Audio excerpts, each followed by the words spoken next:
Tim and Tony podcast brings you the Mild Manner Movie Review with your host, Tim. and Tony. On this week's episode, we'll be talking about The Departed. With lots and lots of swear words. Are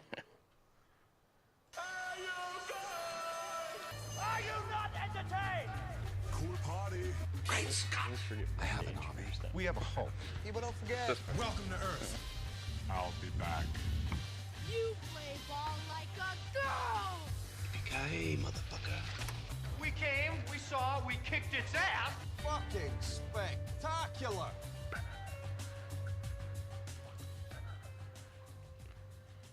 Done it. All right. On this episode, we also have special guest Matt Stang, all the way from Milwaukee. Hey guys, thanks for having me. Oh, thank you. I know you've been talking about this one or wanting to do this one for a while, so Good. This one, This arguably the greatest movie of all time. you could probably make a case for it. Yeah. How was your week? Week's been pretty good. We're coming off our C2E2 weekend, so we've got some posts going up on basically all the social media I have it going up on. Yeah. And then tomorrow is I wanted to keep these for the last. These ones. For tomorrow. Nice. I did watch The Dirt. I'm about halfway through it. On Netflix, the Motley Crue movie. It is crazy. Yeah, that movie is. Highly recommend It starts. I was home alone, thankfully, when I started it, and then I'm like, oh wow, okay. Like a minute in, it gets real dirty. All right, but let's jump right into The Departed with some trivia. Truth is, I am Iron Man. I'm Spartacus. I'm Spartacus. I'm Batman. I'm Wayne Brady Bench.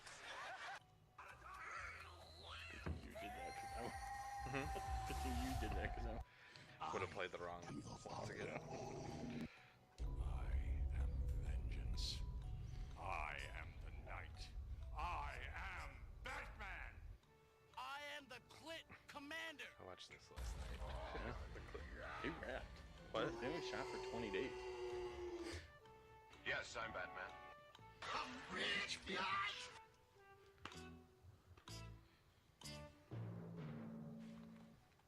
This week, the theme is The Departed. So we'll do the Who Am I's first.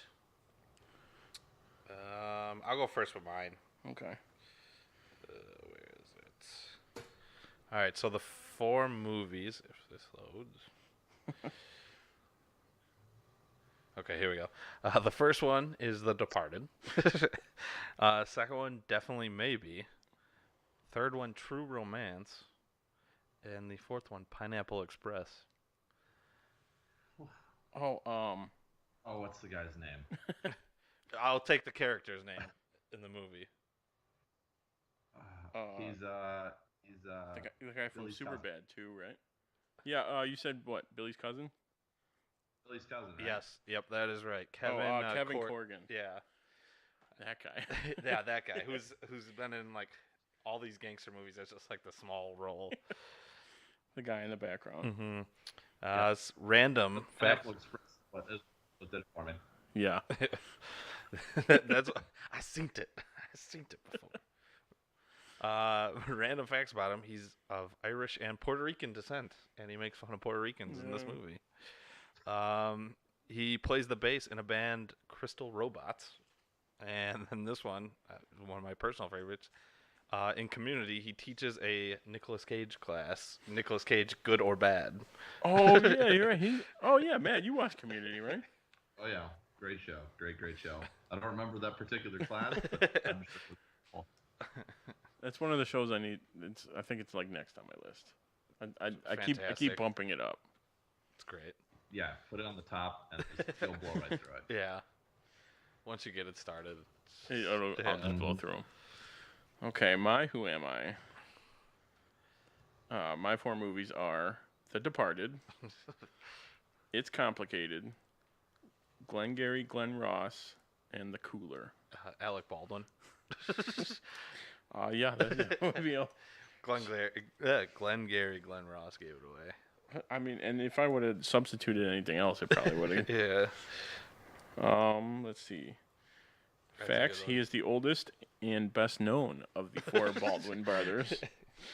How dare you? Hey, this is IMDb saying that. This is. Because clearly it's Billy, It's clearly Billy. not even Steven.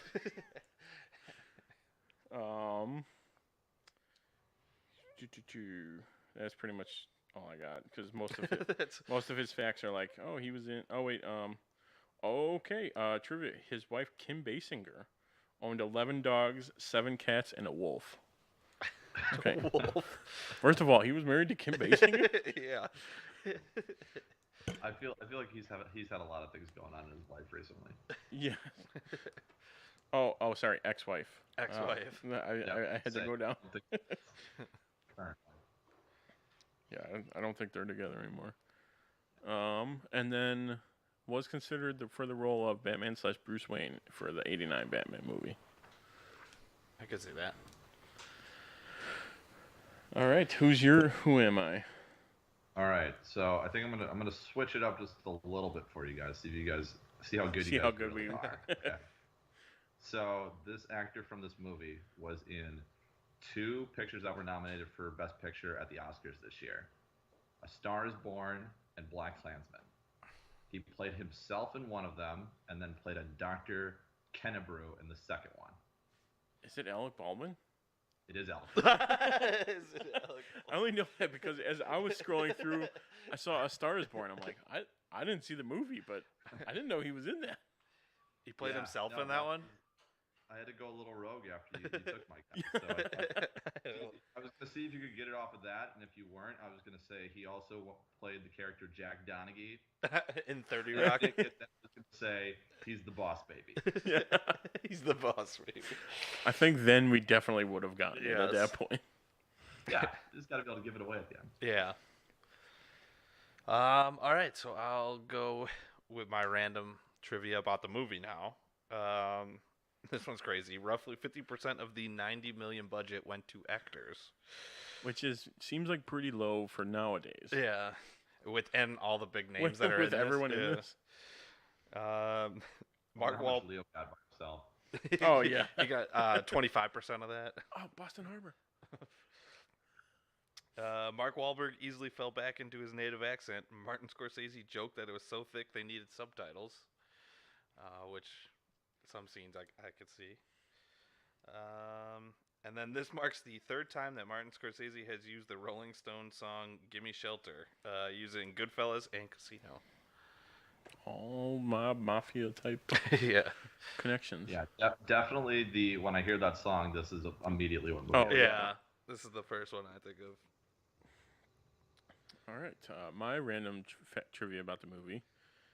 When Frank, Jack Nicholson, walks off with the Angel Kids, the yacht in the background is the same yacht Jordan Belfort owns in The Wolf of Wall Street, played by Leo. That is such a good scene in this movie. Mine are actually all about Jack. My second fact: Jack Nicholson's mugshot in the movie belongs to his Jack Napier role in Batman, which was another Warner Bros. production. I was doing a 4th. I was gonna pick that. That was gonna be it. I actually think I knew that one, or I'd at least heard of that one, but never really. Now we're really into Noticed it. Yeah. Yeah. And this one I definitely knew, and was probably one of my favorite parts. But many scenes with Jack Nicholson were improvised. He was given the opportunity to do whatever he wanted to add to the character's unpredictability. The scene where Billy and Frank are talking was loosely scripted, and many surprises happened, including when he pulled out the gun, which scared the shit out of Leonardo DiCaprio. Oh, that's pretty good. All right, so my 3. The first, did you guys actually know that this is a remake of a 2002 Hong Kong movie? No idea, and apparently neither I did. had heard that. I kind of remembered that. I didn't know it was a Hong Kong movie though. I thought it was just an older film. That's crazy. Yeah, though. no, it's called Infernal Affairs, and it's the exact same movie, but instead of like a gang in Boston, it's about the triads in China. I had no idea of that, and apparently I read somewhere that like neither did Scorsese. Like he, Oh, he didn't, yeah. you didn't know until like they started making it. He said I saw somewhere that, and I knew that it was a remake, but until I read it before this podcast, I guess he didn't watch that until after he finished making this movie. Smart. Yeah. Also, I did read that what's her name, the chick that plays the psychiatrist, didn't watch it either or was told not to watch it to like not have her biased on the role what and she how was she was supposed to do. Yeah, Verma something. Interesting. yeah, something like that. Couldn't say it anyway Yeah. if I saw it. I will say I feel like I need to go watch that movie now. Oh Yeah. yeah. Got to get both sides of it. Okay. My second one, and probably the best one related to this movie, is they say fuck 238 times.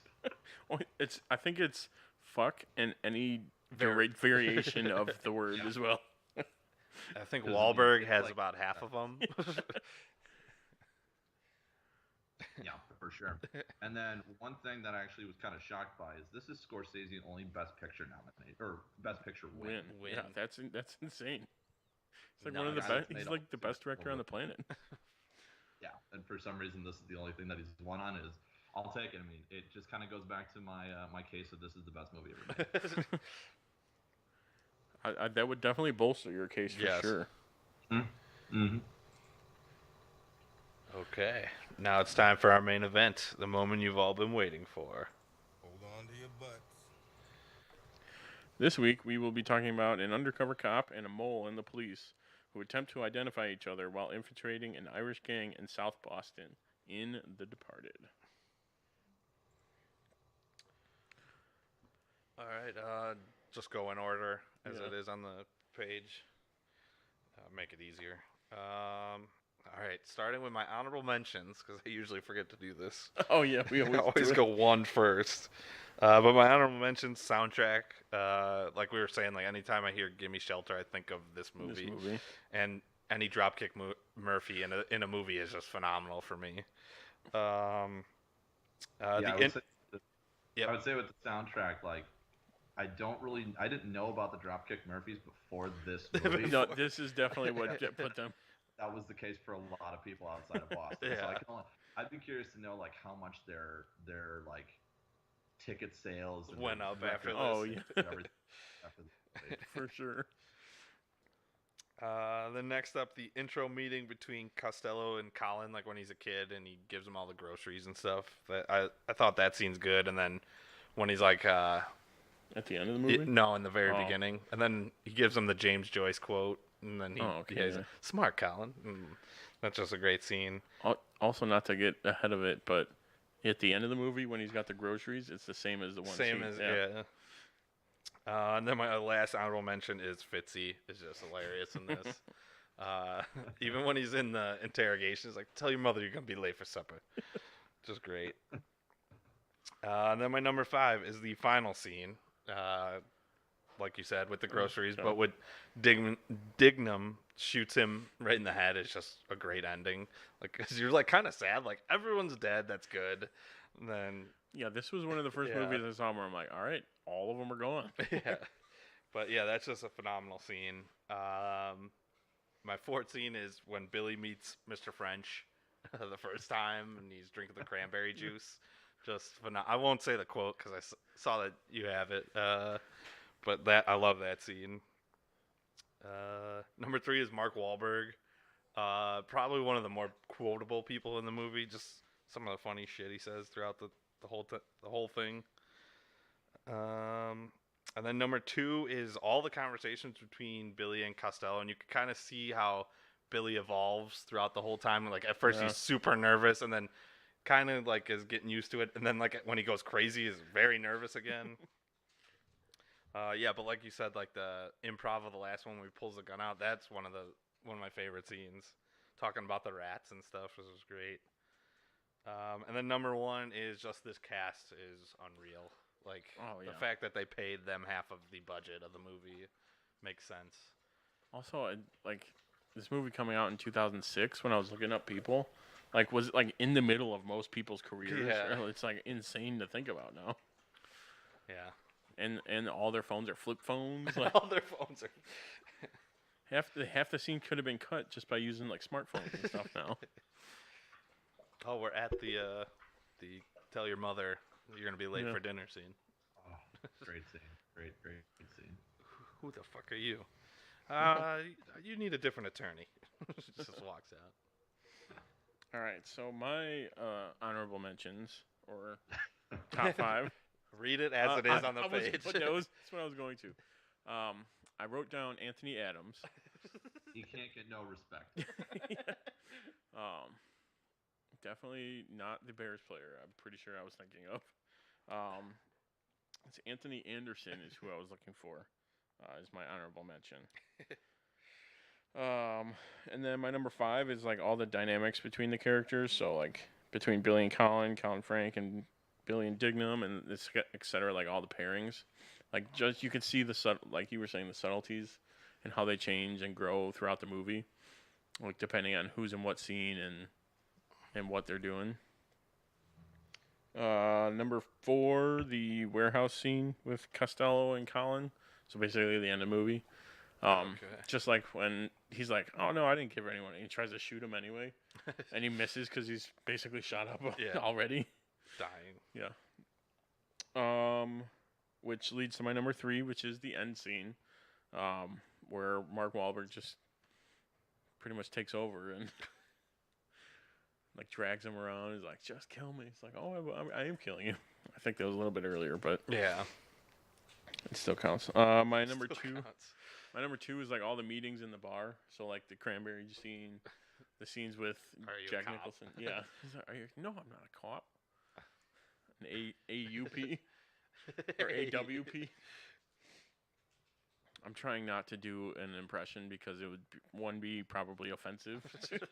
Trying to do like a Boston accent. Boston, even though we were there recently. We were. Which Yeah, all and you the ate plenty of chapter. yeah, we did. Also, the like Providence scene in this, after being to Providence and Boston now, it's close enough to where it's like, oh, okay, that makes sense. Yeah, down Providence. They gotta go take care of some business down Providence.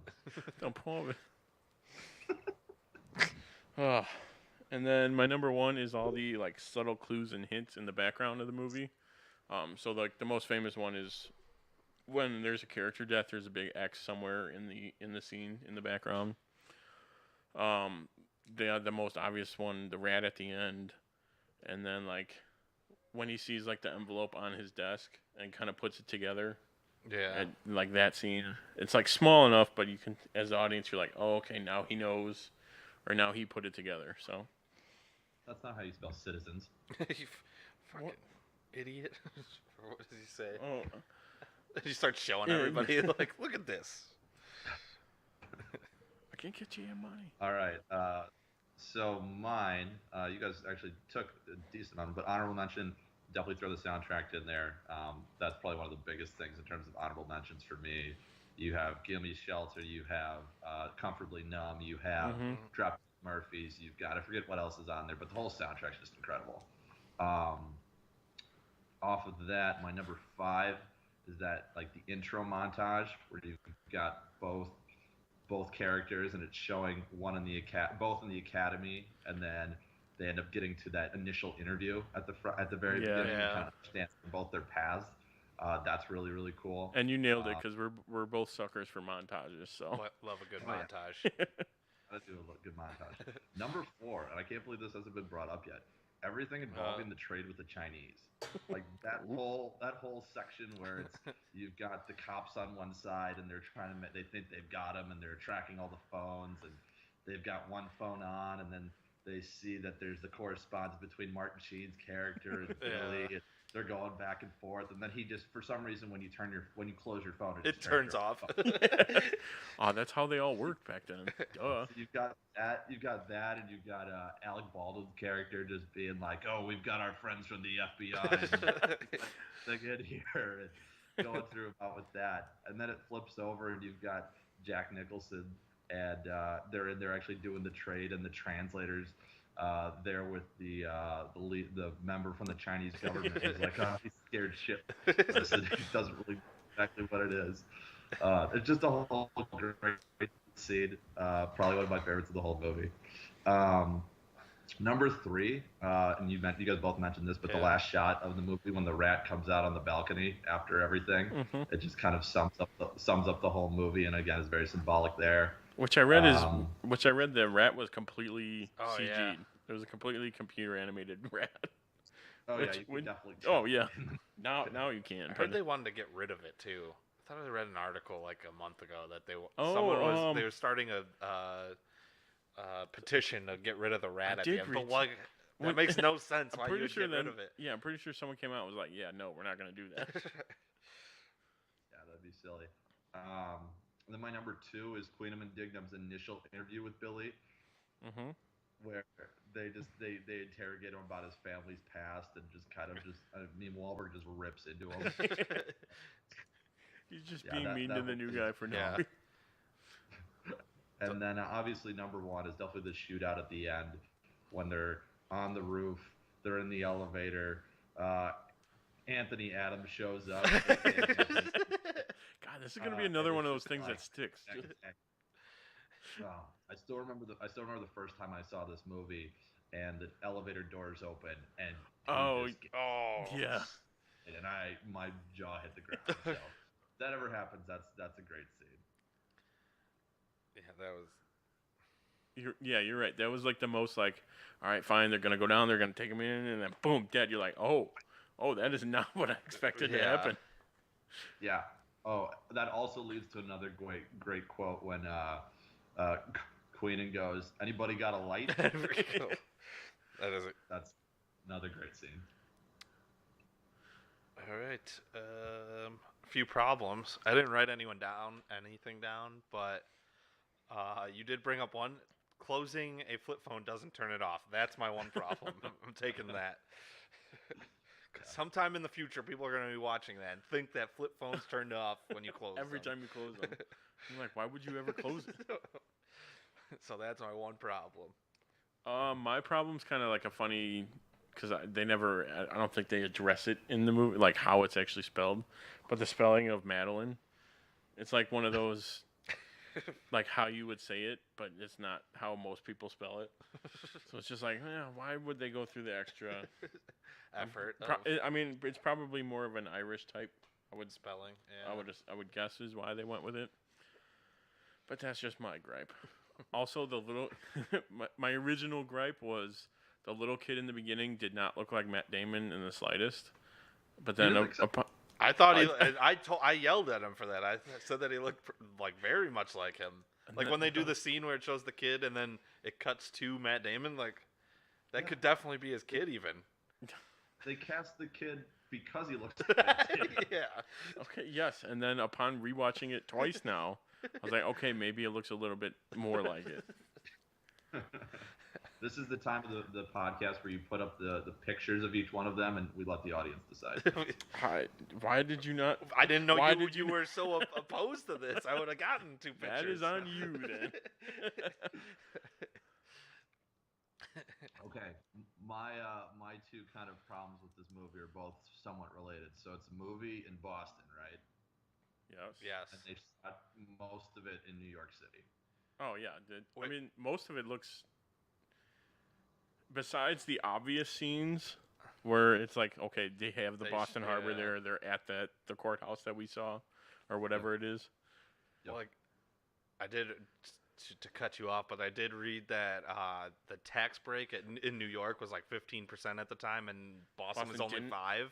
And then when this film did so well, they're like, oh wait, people want to film here. Let's give them a huge break. And I think that's what... It's at 25% now. So that's what blew up, and we got like The Town and all those movies shot. Because of this movie, which The Town... I was saving this for later, but... And I told you before, but when they filmed The Town at Fenway, we went in the entrance they went in. And he recognized it right away. Was that not like... I've seen this before. It was like the first thing I said.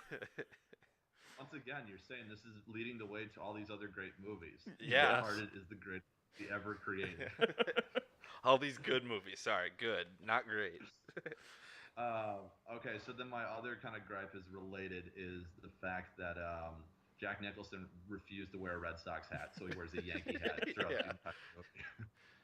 That's just because he hate. I don't. He hates. He. I think I read It's somewhere. It because was he like hates the Celtics. right and- because he's a huge Lakers fan. Yeah, so ex facto, I guess he hates the Red Sox. Yeah. I'm even Red angry Sox, about the just the logic behind that. Right. I mean, Leo's wearing a Boston hat. Yeah. That's because he's a phenomenal actor. You're not wrong. All right, some of our favorite quotes. I think we all, or I have four. I think I have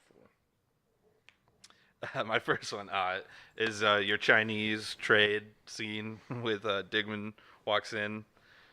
This is unbelievable. Who put the fucking cameras in this place? And the police text like, "Who the fuck are you?"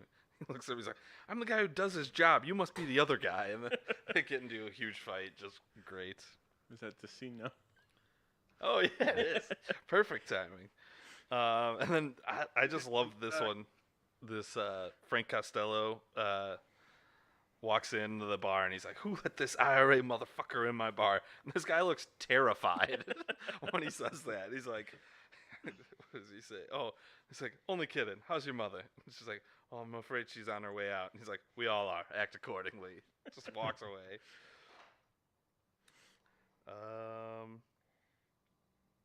My next one is Matt brought it up. Yeah, Queenan's on the roof. He's like, "One of you mugs got a light?"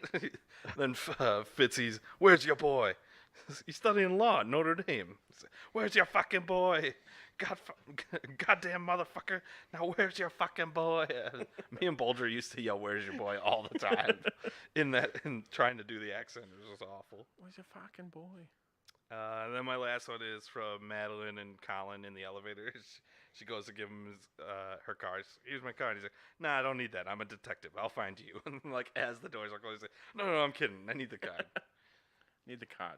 God. Because I go off on tangents really well, so this kind of relates. But there's a Wired, the channel on YouTube, has like a series where a guy who does like dialect and like languages, like rates and goes over people's accents and stuff.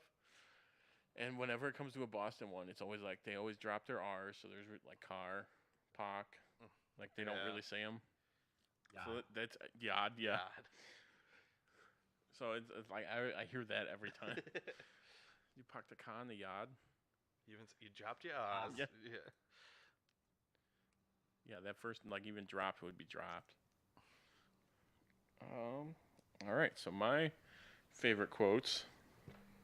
I'm gonna go. I usually go out of order too sometimes. So my third quote, Colin goes, "Yeah, shoot a cop, Einstein. Watch what happens." And Billy says, "What would happen is bullet would go right through your fucking head." My number two is Ellerby talking about Dignam. He's like, "Normally he's a very nice guy. Don't judge him from this meeting alone." just because, like you were saying, it's Mark Wahlberg just rags on everybody as soon as he meets them. And then my number one would be, it's in like a conference scene, and someone asks, "Without asking too many questions, do you have anyone with Costello presently?" No, Yeah, you. And then Dignam goes, or Mark Wahlberg goes, "Maybe, maybe not. Maybe fuck yourself." My theory with my theory with feds, like treat them like mushrooms, feed them shit, and keep them in the dark. Yeah. Yeah. So those are my 3 quotes. You have 3? Okay. Yeah. You. I don't have anything. You have 4. You don't have anything specific, but you could bring them up, and I'm sure between the 3 of us we can. But just like the quote. Oh, of that dude. Billy Sorry. walks into the bar and he sits down next to the guy, and the bartender asks him, "What are you having?" And he says, "Cranberry juice." The guy next to him says, "What is it, your period?" Or something like that. Yeah, no, that's what he said. Period. And then he just like starts beating the heck out of him. And then Mr. French comes out and gives him this whole talking to, and he's like, "Now that's not a guy you can't quite hit. It's a guy you can almost not hit, or something like that." I forget the exact word. Yeah, it's there's But, guys you can hit and the guys you can't hit, and this guy's a maybe you can't. You can't quite hit this guy or something like that. Yeah. No, it's a guy that you can't not hit, whatever it is. But then at the end, he's like, "What are you drinking? Cranberry juice. What is it? Your period?" Just the whole scene's phenomenal.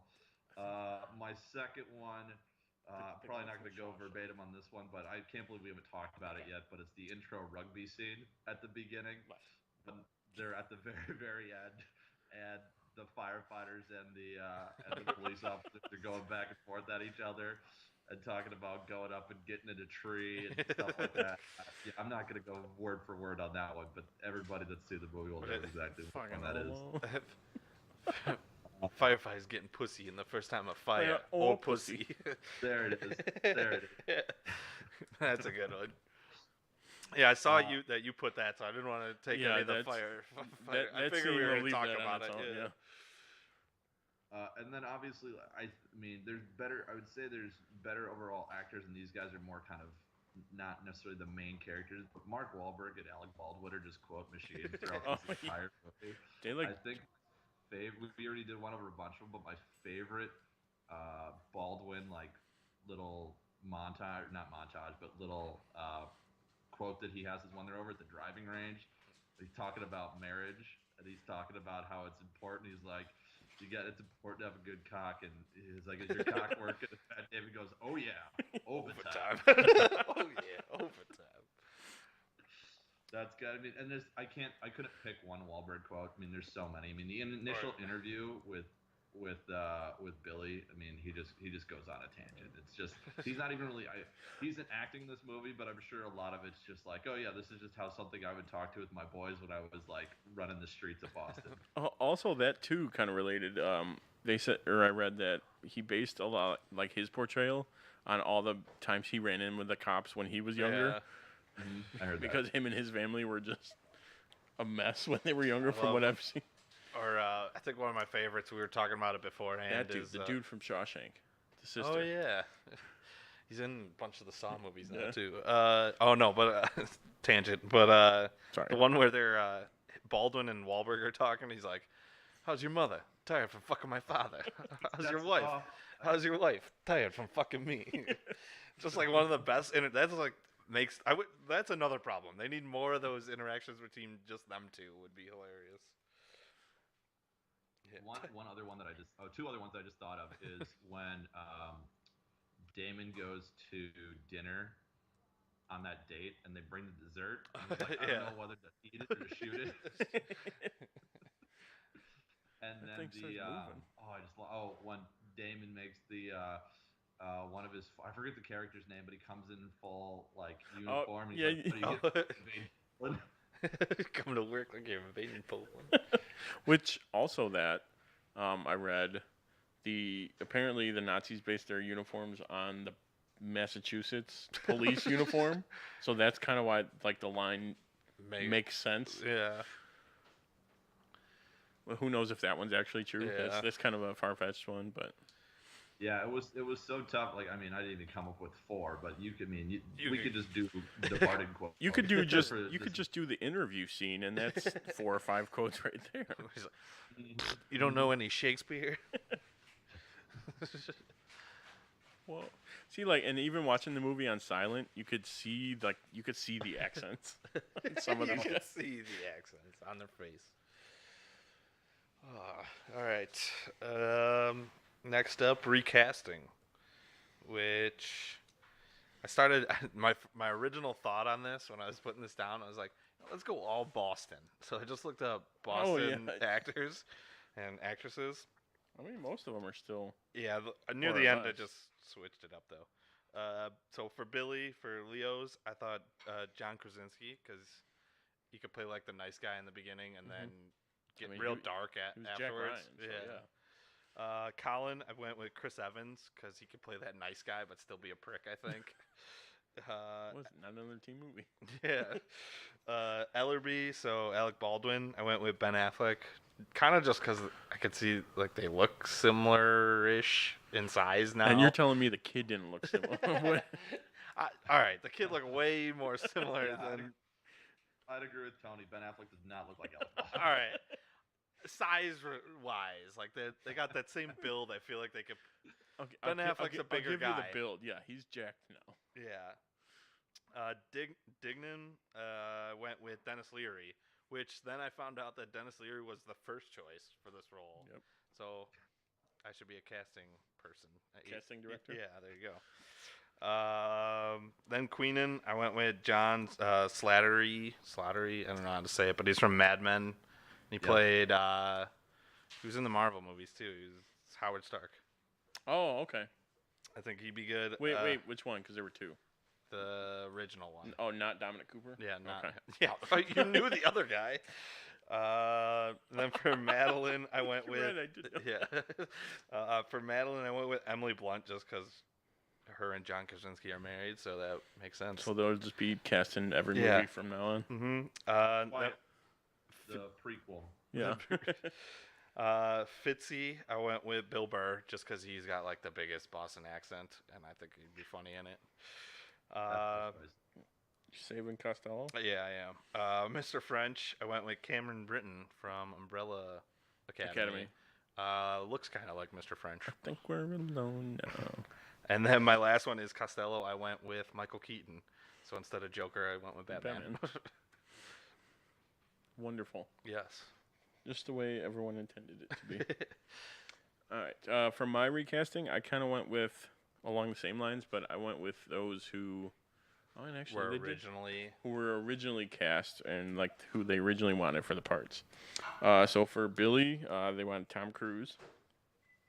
For Dignam, they had several people, like you mentioned, Dennis Leary, and then they offered it to Ray Liotta, and he couldn't do it, which he's turned it down, and he said he regretted turning it down. And then busy commercials. Yeah, too busy quitting smoking. Hey, I'm Ray Liotta. And then apparently Ethan Hawke was in the running for a little bit too. I could see the other two guys, not Ethan Hawke, not so though. much. Seems weird. Did this come out before or after Stealth? Wow, Maybe I would the have same- to know when Stealth came out. I want to say the same year. It might have been that's because this was like 2006. So that's definitely Boston. That's the hard He one. was too busy flying around in planes with Jamie Foxx. Or 2005. So that was Stealth was a year before. The year before. But they probably filmed. Very right around similar, the same. yeah. Thank God. Or it would have been Ethan Hawke and the girl from this making all the Conjuring and stuff movies. Oh yeah. That is what she's in now. For Frank, I did Al Pacino because I guess they really wanted him. Wow. For That'd be Colin, Brad Pitt, which I guess another one was they couldn't get him because of scheduling wise. Ellerby was originally Mel Gibson, who also had scheduling. It seems like they offered it to Was a that bunch of people. Yeah. Was that during Passion? I think it was. No, I was gonna say Braveheart, but that's definitely wrong. Yeah. It might have been. 2004. No. So probably not. there might have been some overlap, but. And then for Madeline, Emily Blunt. I don't know. Copier. Oh, well, she was originally. They wanted to go with like a known actress, so. Oh, so they had. The other ones in there were Kate Winslet, Jennifer Aniston, and there was one more. That was like, no, she wouldn't. I forget who it was, but out of all those, Emily Blunt. For Emily sure. Blunt. All right. Well, you guys did a much better job at this than I did. I looked at this cast and I was like, how can you replace half of these people? Like, Well- the movie just is not the same. Oh, yeah. without 'em. You're absolutely So- right. Like, well, you can't. The movie changes with if you have Well, someone else. so the hardest thing for some of these is that I would pick actors now, but it's almost like am I picking them at that age time. in 2006, or am I picking them now? I went with when I did it. I did now. Now would probably be easier because it's Yeah. if you do then, these are the perfect actors for then. Yeah. Like, They already did it. That's why they went with them. Yeah, I wouldn't have too many like big critiques. Just as you guys were reading through those, I was thinking myself, Madeline. I'd actually have Claire Danes take that role. I think she'd be really good at it. The girl from Homeland. Yeah, I like That'd that. be a Still not nice ringing any bells. pick. Star Wars trivia night. Outside of that, the two that I had, you take Leo out of this movie, you put in Ben Affleck, and he can either play the Billy role or play the Colin role, and it's those two guys going up against each other. That would just be wonderful.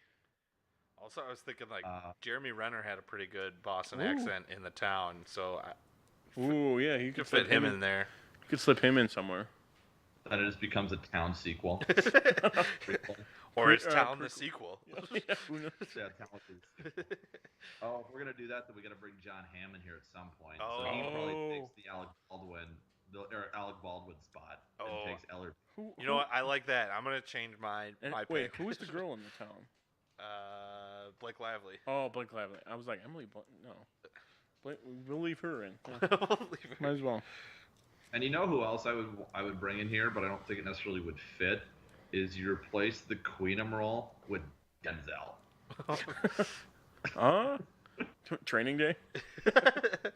And that's him and Wahlberg just screaming at Billy. I feel like you have no good cop though, because it's just two bad cops just yelling at him. Exactly. But for some reason, I kept going back to Denzel. I know it probably would not have been, I guess, historically accurate, but that would have been a good way to go. Then the one thing, and I don't even know who he would replace, but I feel like Bryan Cranston would be great in this movie. See, like I could see him as the Queen in role. As the Queen in role, yeah, or as the Dignam role, or Costello even, role, but the Ellerby role, or Costello even if he did like a Walter White, that would work.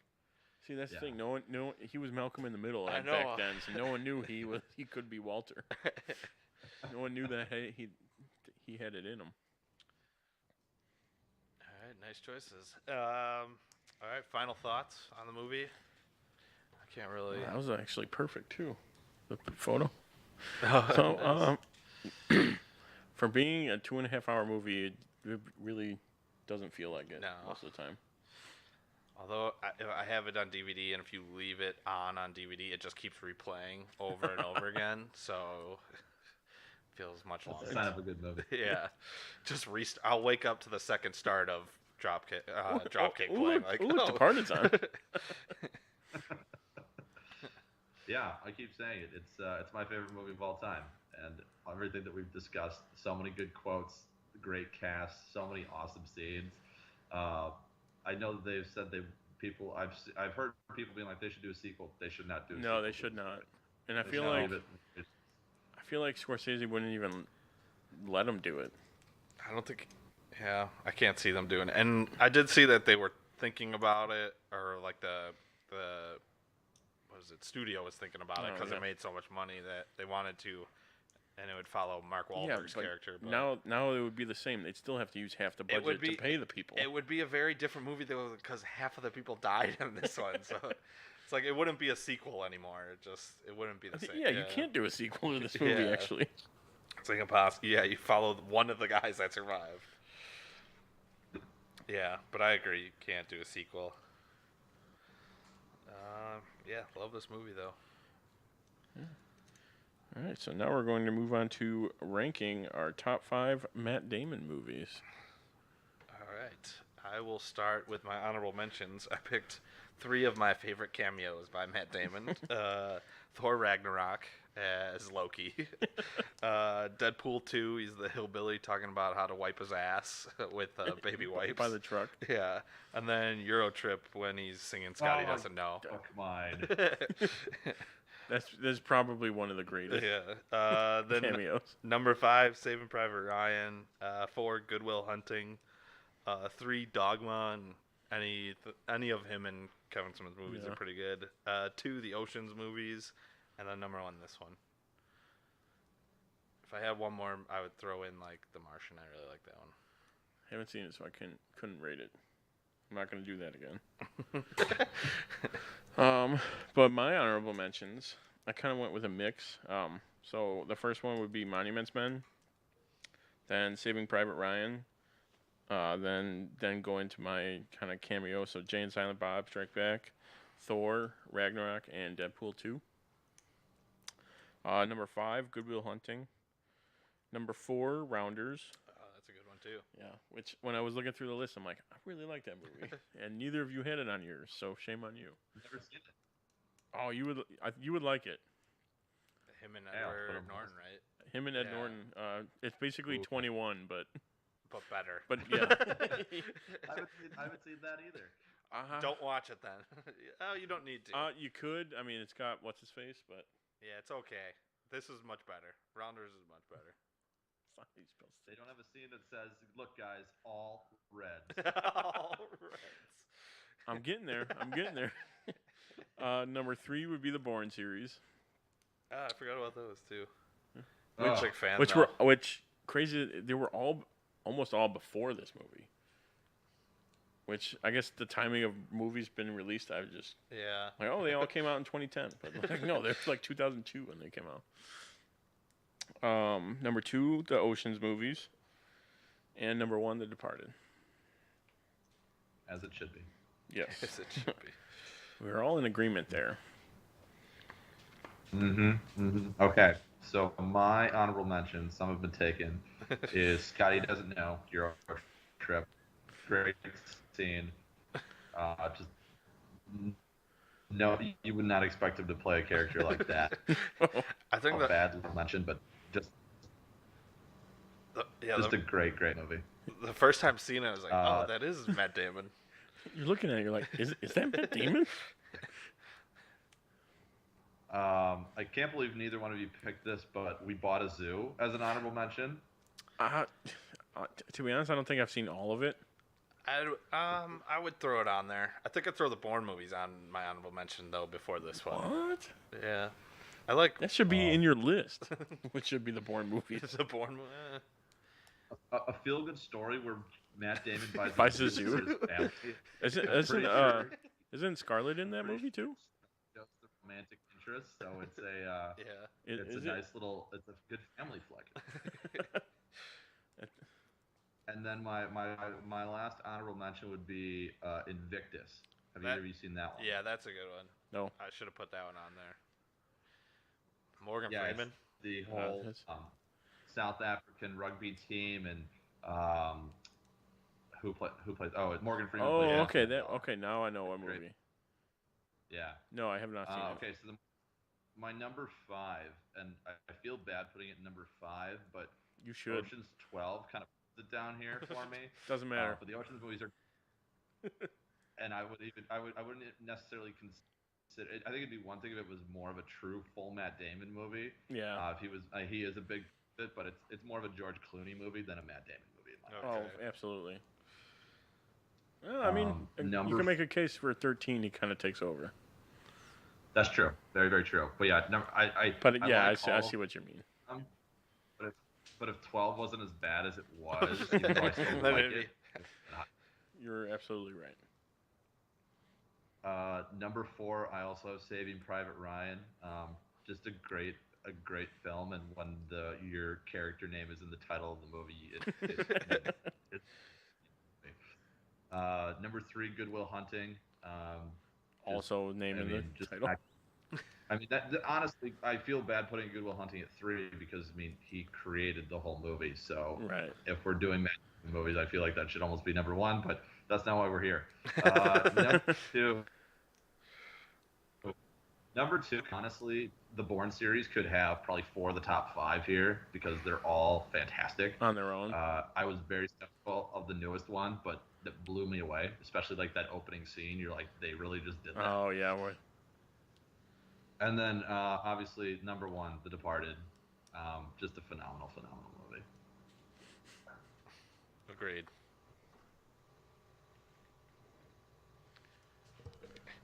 Yeah, no one put The Departed not on number 1.